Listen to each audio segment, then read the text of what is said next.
Hello everyone, welcome to my mini blog. আমি হলাম তৃষা আর আজ থেকে শুরু করলাম আমি আমার নিউ জার্নি। অ্যান্ড এই ব্লগটা কালী পুজোর আগের, কিন্তু আমি এখন পোস্ট করছি। একটু সময় লেগেছিল সবটা সেট আপ করতে। দিনটা ছিল কালী পুজোর দুদিন আগে, আর সেদিনকে ছিল আমার শো, আর সাথে ছিল সারাদিনে আমার ড্রয়িং ক্লাস করানো, পড়ানো, এসব মিলিয়ে আমি শো কি করে হ্যান্ডেল করলাম সেটাই তোমাদের সাথে আজকে শেয়ার করবো। তো সকালে উঠেই আগে ব্যাগপত্র গুছিয়ে স্নান করে রেডি হয়ে নিয়েছিলাম। তখন বাজে ঘড়িতে 9টা, আর আমি তখন একদম রেডি হয়ে গেছিলাম। আমি প্রত্যেকদিন কুম্ভকর্ণের মতন 12টা অবধি ঘুমালেও শো এর দিনকে আমার কিন্তু সকাল সকাল ঘুমটা ভেঙে যায়। আর তার মধ্যে আজকে ছিল এত কাজ, তাই জন্য আরোই তাড়াতাড়ি ঘুমটা ভেঙে গেছিল। রেডি হয়ে বসে গেছিলাম আলতা পড়তে। ক্লাসিক্যাল ডান্সার হিসেবে তো আলতাটা খুবই ইম্পর্টেন্ট একটা জিনিস। আর যদিও প্রোগ্রাম না থাকলেও আমি এমনি সময়ও আলতা পরে বসে থাকি। তারপরে মা এক গ্লাস ছাতু নিয়ে হাজির, সেটাই আমি ঢকঢক করে খেয়ে নিলাম ভালো মেয়ের মতো। তারপরে আমি ছাতুটাতু খেয়ে বেরিয়ে পড়লাম। প্রথমে গেছিলাম দিদার বাড়িতে ব্যাগপত্র রাখতে, তারপর চলে গেছিলাম পড়াতে। আর আমার এই গুণধর স্টুডেন্ট ভাবে যে রোজ দিন আন্টির কিছু না কিছু হবে আর আন্টি পড়াতে আসবে না, তার এই ভাবনায় জল ঢেলে আমি রোজ তাকে পড়াতে যাই। যাই হোক, তারপরে পড়িয়ে দিদা বাড়ি চলে এসেছিলাম। আর দিদা আমার জন্য সকাল সকাল লুচি আর সাদা আলুর চচ্চড়ি করেছিল, আমার বেশ ভালো লাগে খেতে। তারপরে আমি বেরিয়ে পড়েছিলাম। বেরিয়ে প্রথমে গেছিলাম দশকর্মাতে 4টে সরা কিনতে, যেগুলো আজকে আমাদের ডান্সের প্রপস হিসেবে কাজে লাগবে। সেই সব সরা টরা নিয়ে আমি অটো ধরে চলে গেলাম নেক্সট ডেস্টিনেশন,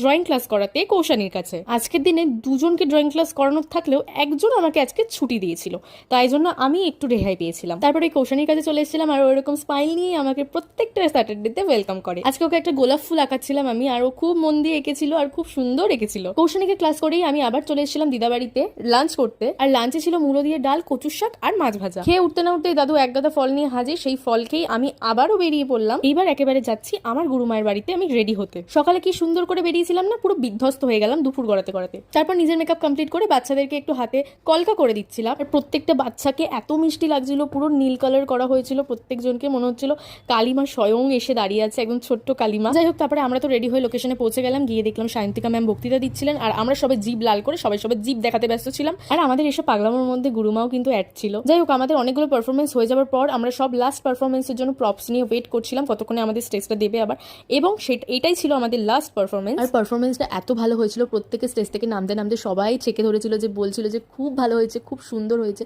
যদিও বা এই স্টেজটা প্রত্যেক বছর খুব বড় করে করো, এই বছর এত ছোট করেছিল, আমরা ভাবছিলাম কিভাবে কি হবে না হবে, কিন্তু না, সবটা ভালোভাবেই হয়েছিল। আর নিজের গুরুমায়ের সাথে স্টেজ শেয়ার করে পারফর্ম করা, সেটা তো একটা ভাগ্যের ব্যাপার অবশ্যই। যাই হোক, পারফরমেন্স শেষ হওয়ার পর আমরা কটা ফটো তুলে মাকে দর্শন করে আমি আমার মাকে নিয়ে বাড়ি চলে আসলাম। সাথে দিদা দাদুও ছিল। আর আমার প্রোগ্রামে আমার মা যাবে না, এটা তো হতেই পারে না। তারপরে শুরু হলো বাড়িতে এসে মহাযুদ্ধ। এগুলো খোলা মানে পড়তে যতটাই ভালো লাগে, গেট আপটা নিতে যতটা ভালো লাগে, তার থেকে বেশি বিরক্ত লাগে জিনিসগুলো খুলতে। এটা একটা ডান্সার ছাড়া কেউ ফিল করতে পারবে না। যাই হোক, ফ্রেশ ট্রেশ হয়ে সবকিছু গুছিয়ে টুচিয়ে বসলাম একটু জিরোতে, ব্যালকনিতে। তো তোমরা কেমন লাগলো ভিডিওটা অবশ্যই জানিও। দেখা হচ্ছে নেক্সট মিনি ব্লগে। বাই।